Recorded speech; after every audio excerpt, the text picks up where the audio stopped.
تو سمجھو 7 فٹ کا سونا جوان اور نشے کا عادی ہے تو کسی نالی میں پڑا ہوا ہے. اور میں نے کہا اس قوم کے ساتھ اس سے بڑا بھیانک مذاق کیا ہوگا. کوئی دانشور تھا بڑا ظالم. اس ظالم سے کوئی مشورہ لینے آیا. اس نے آ کے کہا تو بڑا ظالم ہے, بڑے کڑوے مشورے دیتا ہے, میرا ایک دشمن ہے, میں اس سے بدلہ لینا چاہتا ہوں, میرا دل کرتا ہے اس کا بچہ قتل کر دوں تاکہ وہ تڑپے. تو ظالم نے کہا اسے قتل نہ کر, وہ تو اس کا باپ 2-4 مہینے رو کے چپ کر جائے گا, پھر میں سخت سزا دینا چاہتا ہوں, مشورہ دے. تو اس نے کہا اس کے بچے کو نشے پہ لگا دے. جس کا بچہ نشہ کرے گا وہ باپ روز مرے گا, روز جیے گا, وہ ماں روز مرے جیے گی, نشے پہ لگا دے. اس قوم کے ساتھ سب سے بڑا ظلم یہ ہوا کہ ملت کا جوان نشے پہ لگ گیا, ڈرگز پہ لگ گیا. اتنے تباہ حالات ہوئے کہ جوان چڑھتی جوانیاں. اماں نے کتاب دے کے بھیجا تھا اور کالج سے واپس آئے تو نشے کے ٹیکے ہاتھوں میں پکڑے ہوئے, ٹیکے. اور آپ کے اس ملک کے اسلام آباد میں ایک دن میڈیا نے وہ خبر بھی وائرل کی اور وہ چیز بھی دکھائی لوگوں کو. 3 مہینے کا بچہ لے کے نشئی سڑک پہ آ گیا. اس نے کہا میرا نشہ ختم ہو گیا, میرا بچہ خرید لو, 2 پڑیاں دے دو. تو وہاں بیبیاں جو سن رہی تھی وہ بھی چیخیں مار کے رو رہی تھی. یہ ظلم کیا اس قوم کے ساتھ, اور کرپشن کی لعنت نے اجازت دی سپلائی کرنے والوں کو کہ گلی گلی بھیجے, گلی گلی. انہوں نے کچھ تھوڑا ظلم نہیں کیا ان حکمرانوں نے. اور ہماری اپوزیشن, اس کو نہ صرف اتنا پتا ہے کہ یہ جائیں اور ہم آئیں, اس سے زیادہ کوئی غرض نہیں. بھائی کرپشن کے خلاف نکلے ہو تم, نشے کے خلاف کس دن نکلو گے, جوئے کے خلاف کس دن؟ قوم تو مر رہی ہے نشے سے, اس کے خلاف میدان میں کب آؤ گے؟ صرف اتنا ہے کہ یہ جائیں اور ہماری باری آئے, اس سے زیادہ کچھ نہیں. جتنے مجرم وہ ہیں اتنے ہی تم بنتے جا رہے ہو, اس لیے کہ اصل بات پر نہ وہ آتے ہیں اور نہ اصل بات پر یہ آتے. بھائیو, میرے نبی پاک صلی اللہ تعالی علیہ وسلم. اور ایک اور تماشا ہے, یہ میرے پہ اللہ کا یہ احسان رہا, اس لیے نہیں کہ میں پرہیزگار آدمی ہوں, نیک ہوں, اس لیے نہیں, ویسے ہی اللہ بعض اوقات اسباب بناتا ہے, سبب بناتا ہے. مجھے نہ شراب کے رنگ کا پتہ ہے, نہ اس کی خوشبو کا پتہ ہے, نہ میں نے کبھی زندگی میں دیکھی ہے. یہ کرم ہے میرے حضرت صاحب کا, میں نے نہیں دیکھی, مجھے نہیں پتا کیسی ہوتی ہے. کچھ باتیں میں نے سنی ہیں. ایک محفل میں بیٹھا تھا مجلس میں, تو ایک شخص نے کہا کھانسی نہیں جاتی بچے کی. دوسرا اس کو مشورہ دے رہا ہے, کھانسی نہیں جاتی, بڑی دوائی دیسی بھی فلاں بھی بڑی کھائی. مشورہ دیا اس کو کہ تو اس طرح کر, اس کو نا شراب کے 2-4 چمچے پلاؤ. کہتے ہیں جی اس کو نا یہ پلاؤ تو صحیح ہو جائے گی. تو میں نے پلٹ کے اس کی طرف دیکھا, میں نے کہا کوئی عقل کر, کیا مشورہ کرنا مولانا, میرا تجربہ ہے. میں نے کہا تیرا تجربہ افضل ہے یا رسول اللہ کا فرمان زیادہ افضل ہے؟ تیرا تجربہ افضل ہے. حضرت ام سلمہ رضی اللہ تعالیٰ عنہ کہتی ہے میں نے عرض کی یا رسول اللہ صلی اللہ علیہ وسلم, میری بچی بڑی بیمار ہے, تو مجھے کسی نے کہا ہے یہ تھوڑی سی نشے والی چیز ہے, یہ بنا کے تیار کر کے دو, صحیح ہو جائے گی. بیمار ہے بچی تو یہ نشے والی چیز ہے, اس کو تیار کر کے دو, تھوڑا نشہ ہے. اگرچہ بعض, میں نے شروع میں کہا, بعض لوگ مریض کو, سخت مریض کو ایسی ادویات جو مجبوری بن جائے اس کی گنجائش اور اجازت دیتے ہیں. محتاط علماء تو اس میں بھی بہت ساری چیزیں پہلے بیان کرتے, لیکن اس نے کہا جی نرا نشہ دینا ہے شفا کے لیے. حضرت ام سلمہ کہتی ہے میرے نبی پاک نے میری طرف دیکھا, میری طرف, تو میں نے کہا یا رسول اللہ آپ کیا فرمانا چاہ رہے ہیں؟ تو نبی پاک نے فرمایا ام سلمہ کبھی ناپاک چیز میں بھی شفا ہوئی ہے, کبھی ناپاک چیز میں بھی, کبھی شراب اور خمر میں بھی شفا ہو سکتی ہے.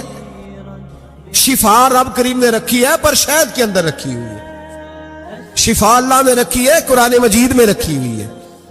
تو اس میں بھی کبھی یہ حضور نے بیان کیا ہے کہ اس کے اندر شفا ہو سکتی, تو امت کتنی دلیری کرتی ہے. جو یہ مشورے دیتی ہے کہ اس کے اندر نشہ ہے، شراب ہے، تو وہ کھانسی چلی جائے گی تو فلانی بیماری چلی جائے گی، نہ آؤ ان چیزوں پہ، نہ اپنے ایمان کو خرابی دو، اور نہ ایسی باتیں کرو جس سے کہ ڈائریکٹ رسول اللہ صلی اللہ علیہ وسلم کے واضح ارشادات کی مخالفت ہو۔ میرے نبی پاک صلی اللہ علیہ وسلم نے فرمایا، اور پھر کچھ لوگ کہتے ہیں تھوڑی پی ہے جی۔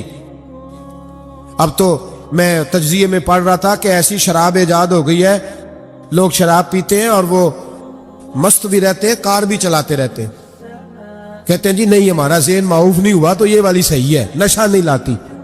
میرے نبی پاک صلی اللہ علیہ وسلم نے فرمایا جس چیز کی تھوڑی مقدار، زیادہ مقدار حرام ہے، اس چیز کی تھوڑی مقدار بھی حرام ہے، جس کی زیادہ مقدار حرام ہے اس کی تھوڑی بھی۔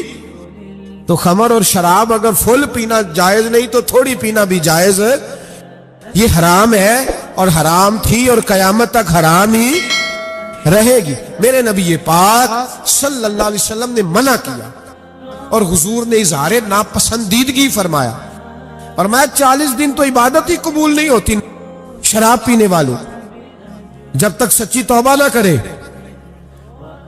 ایک دن صحابہ بیٹھے تھے سارے، حضرت ابوبکر صدیق بھی تھے، فاروق اعظم بھی تھے، عثمان غنی بھی تھے، ڈھیر ساری تعداد تھی صحابہ کی، سارے تشریف فرما تھے۔ حضرت عبداللہ ابن عمر رضی اللہ تعالیٰ عنہ حدیث کے راوی ہیں، اور مستدرک للحاکم کے اندر، ابن حبان کے اندر یہ روایت موجود ہے۔ فرماتے ہیں صحابہ نہ بات کر رہے تھے، اور بات یہ کر رہے تھے کہ یار لوگوں کو گناہوں سے کیسے روکا جائے، لوگوں کو گناہوں سے گفتگو صحابہ یہ کر رہے تھے۔ عبداللہ ابن عمر کہتے ہیں بیٹھے تھے اور یہ گفتگو کر رہے تھے کہ گناہوں سے پلاننگ جی ہوتی تھی، ان کی جو محفلیں ہوتی تھی نا بیٹھ کے، وہ خوش گپیاں نہیں ہوتی بلکہ وہ تبلیغ کی، جد و جہد کی، لوگوں کو برائی سے منع کرنے کے لیے بیٹھتے تھے، اس پر منصوبہ بندی کرتے تھے، پلان کرتے تھے، آگے ترتیب دیتے تھے۔ گفتگو ہو رہی تھی تو اب آپس میں بات ہونے لگی کہ کون سا گناہ زیادہ برا ہے جس پر سب سے پہلے کام کیا جائے۔ تو دور ایک صحابی بیٹھے تھے، ان کا نام تھا عبداللہ ابن عمر، ایک عبداللہ بن عمر ہے اور ایک عبداللہ ابن عمر ہے۔ حضرت عبداللہ ابن عمر دور بیٹھے تھے، بڑے سمجھدار سیانے باریک بین آدمی تھے۔ تو حضرت عمر فاروق اپنے بیٹے سے کہنے لگے جا عبداللہ ابن عمر سے پوچھ کے آ کہ سب سے سخت گناہ کون سا ہے۔ توجہ ہے میرے بھائیوں، ادھر دیکھیے گا میری جانب، پوچھ کے آ کہ سخت گناہ کون سا ہے۔